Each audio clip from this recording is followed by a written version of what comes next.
Jumpa lagi sekian bersama Bung Firdaus Ilyas. Iya, berjumpa lagi kita Bung Meldi Redra. Pilkada akan segera dilaksanakan, Bung Firdaus. Nah, pilkada ini sebenarnya adalah tidak hanya sekedar agenda pilkada, tapi sebuah agenda kaderisasi pimpinan nasional. Sehingga saya kira ini penting bagi kita untuk mendorong banyak orang yang masuk di pilkada. Nggak hanya di DKI, di Jawa Tengah, Jawa Timur, atau di Sumatera Utara, semua berkompetisi untuk pilkada agar stok leader kita itu banyak, Bung Firdaus. Dan saya kira mantan-mantan menteri yang dulu pernah di kabinet itu didorong semua untuk masuk pilkada. Musri Mulyani ya, termasuk juga mantan-mantan presiden gagal ya, Anies Baswedan, termasuk juga Ganjar Pranowo. Kalau bisa juga wakil presiden gagal juga boleh, Bung Firdaus, untuk masuk semua di situ. Dan juga menteri-menteri yang udah tidak terpilih lagi dan yakin tidak dipilih gitu, Bung Firdaus, masuk di semua pilkada.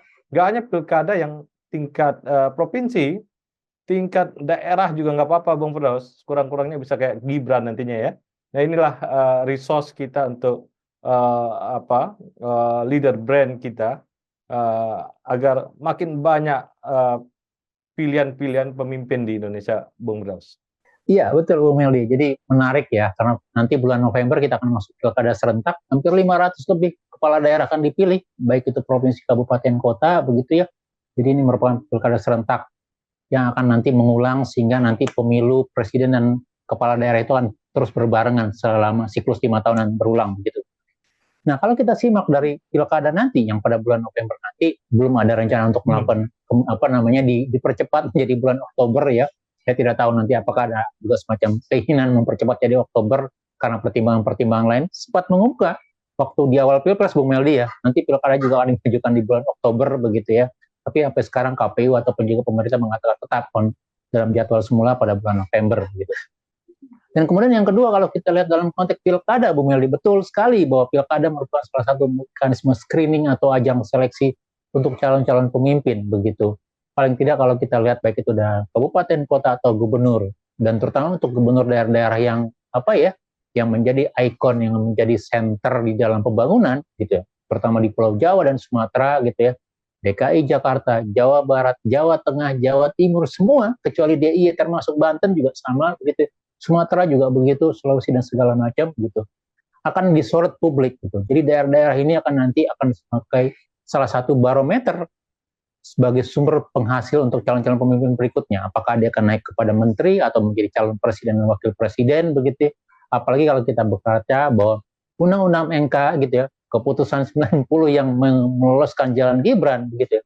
Salah satu syarat Anda untuk maju sebagai calon presiden dan wakil presiden walaupun masih di bawah 40 adalah punya pengalaman Bung Meldi. Jadi ikut pilkada kepala daerah merupakan salah satu garansi nanti walaupun masih di bawah 40 untuk menjadi calon presiden atau wakil presiden nanti Bung Meldi. Jadi pilkada menarik untuk kita ikuti begitu. Nah, di antara pilkada tersebut yang menarik mungkin kalau kita lihat adalah salah satunya adalah DKI Jakarta atau Jawa Barat ya. Nah, DKI Jakarta sampai sekarang mulai panas mesin politiknya. Para surveyor sudah melakukan survei-survei penjajakan persepsi politik begitu. Dan dalam beberapa hasil survei yang mengumumkan nama ada Ridwan Kamil, ada Anies Baswedan, ada beberapa yang lain begitu ya. Tuh.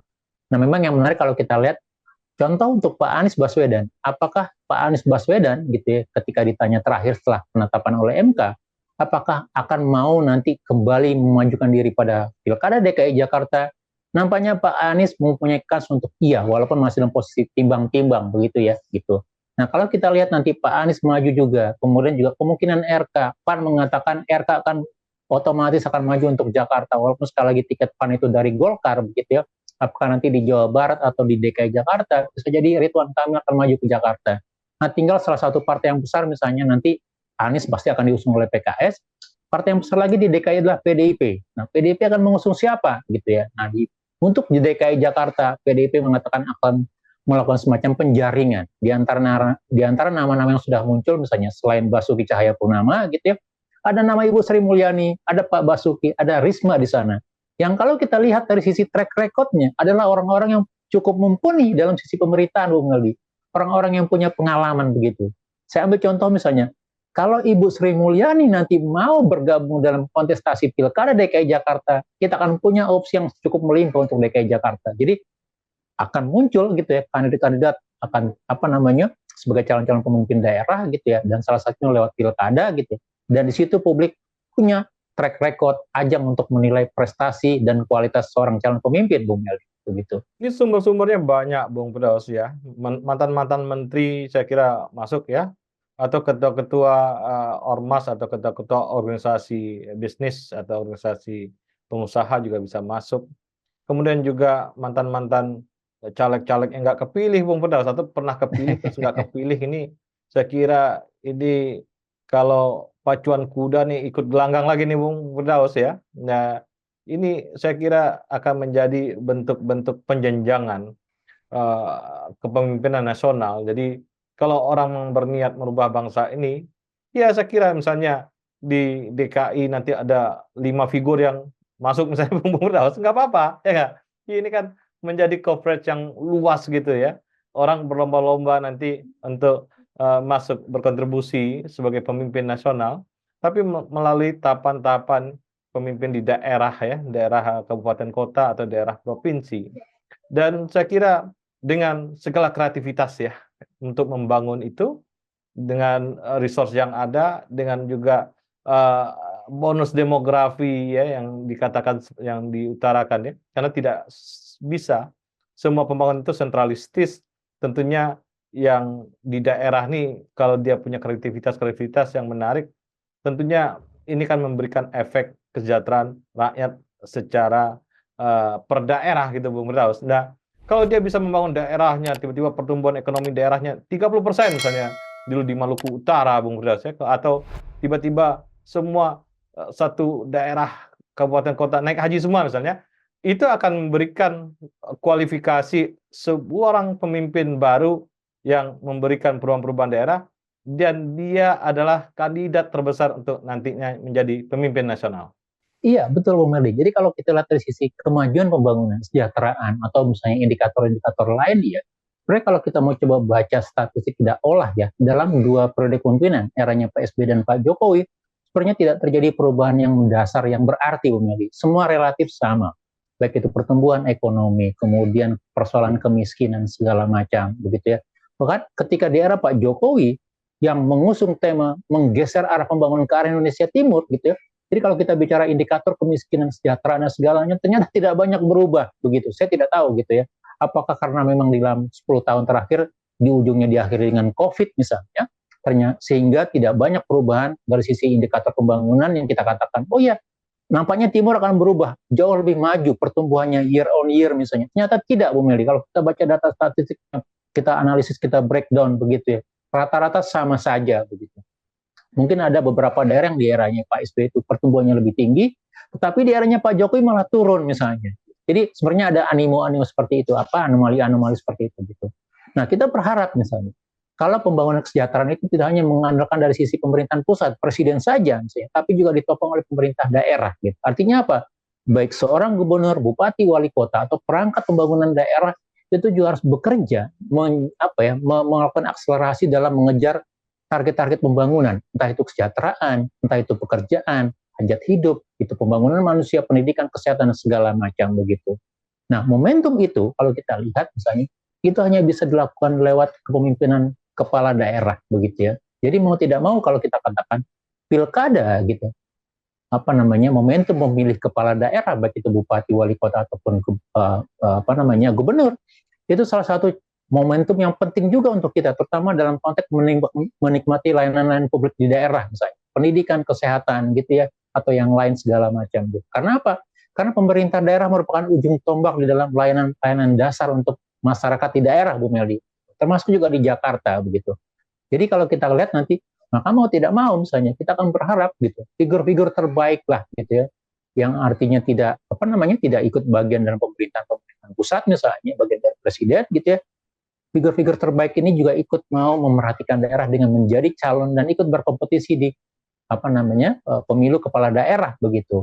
Dan kita lihat nanti misalnya apakah Jakarta, Jawa Barat begitu ya, atau mantan-mantan menteri atau mantan-mantan pejabat itu juga bisa menurunkan ilmunya atau melanjutkan baktinya gitu ya dalam sesuatu yang lebih real misalnya. Kalau dia tadinya menteri misalnya hanya bagian dari pemerintahan gitu ya, hanya mengurusi satu sektoral kecil misalnya dalam suatu lokus pemerintahan, ketika dia menjadi kepala daerah, dia bisa memiliki kewenangan untuk keseluruhannya, bisa mengkoordinasi keseluruhannya gitu, sehingga lebih optimal di dalam mengejar target-target pembangunan, Bu Meldi. Itu salah satu unsur yang menarik ya di pemerintahan daerah dibandingkan kita menjadi pejabat di pemerintah pusat, menteri atau kepala lembaga yang lain, Bu Meldi. Iya, tentunya kita juga berharap permajaan-permajaan pemimpin di daerah, Bung Firdaus ya. Kita juga memberikan sebuah ruang yang luas untuk anak-anak muda, ketua-ketua BEM, ketua HMI, GMNI, ketua-ketua Ormas Pemuda, untuk masuk juga di ruang-ruang pemilihan pilkada ini, Bung Firdaus. Kalau dia terlalu kuat di pilkada di kota-kota besar, ambil kota-kota kecil, Bung Firdaus, yang bisa dia punya ruang kreativitas untuk membesarkan. Tapi ada satu hal yang kita harus wanti-wanti dari awal ya, pilkada nggak boleh direkayasa, tidak ada politik uang, transparansi harus ada, kemudian juga KPUD juga akan lebih baik gitu ya, karena tanpa itu semua, akhirnya bangsa kita itu menjadi bangsa mafia, Bung Firdaus.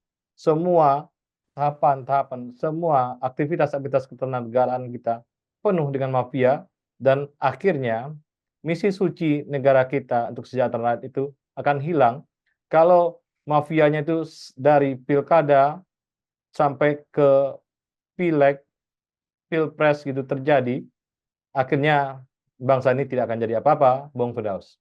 Iya betul, artinya kita berharap agar semakin memperbaiki ya dari kondisi proses pelaksananya gitu. Dan kemudian kalau kita lihat misalnya kekhawatiran publik ya, walaupun pilpres sudah selesai gitu, artinya kita berharap pilkada jauh lebih baik dibandingkan proses pilpres sendiri, Bu Meli begitu. Terutama dalam aspek misalnya benturan kepentingan atau cawe-cawe kekuasaan begitu ya, itu tidak terjadi dalam pemilihan kepala daerah begitu. Dan yang kedua kita juga berharap misalnya, walaupun sekali lagi memang jalur formal dalam rekrutmen politik adalah melalui partai politik, kita berharap juga karena di undang-undang kita diperbolehkan dalam pilkada itu muncul calon-calon non partai politik, calon-calon independen yang berangkat dari grassroots, dari masyarakat. Kalau memang ada tokoh-tokoh atau public figure gitu ya, atau anak muda yang punya kompetensi baik, track record baik, integritas baik, dan didukung oleh basis-basis grassroots misalnya, dia juga bisa maju. Caranya bagaimana? Ya dengan mengumpulkan KTP misalnya, ada batasan-batasan KTP gitu ya. Jadi sekian persen dari jumlah pemilih gitu ya. Bagi contoh misalnya untuk Jakarta yang jumlah pemilihnya di antara 6 sampai 12 juta, itu minimal ada sekitar 6% KTP yang harus dimiliki untuk sebagai jalan pembuka untuk pendaftar jalur independen, Bu Meldi begitu ya. Dan kita berharap itu tetap terbuka. Termasuk juga untuk kalangan-kalangan dari kampus lah kita angkatkan bahwa politik itu atau kepala daerah itu tidak harus berangkat dari memang dari awal itu dari partai politik gitu, tapi juga dari kalangan profesional atau akademisi misalnya. Kenapa tidak? Kalau Anda punya concern, punya keperhatian terhadap pemerintahan daerah atau pembangunan publik misalnya, bisa juga maju dalam, ya artinya merapat ke partai politik gitu ya, ikut dalam mekanisme penjaringan gitu ya, dan mudah-mudahan dengan seleksi yang baik dari partai politik, maka yang terbaiklah, yang paling memiliki kualifikasi paling baiklah yang dimajukan, terlepas apakah dia anggota partai politik atau bukan, Bu Mili. Jadi sekali lagi, arena pilkada itu terbuka untuk semua orang maju gitu ya, dan kita memilih yang terbaik, yang terleksi, dan kemudian itulah yang akan dicoba dipilih oleh masyarakat banyak, Bu Meldi. Ya, terima kasih Bung Firdaus. Iya, sama-sama Bu Meldi. Terima kasih banyak. Tetap semangat. Salam Indonesia bersih. Salam Indonesia bersih.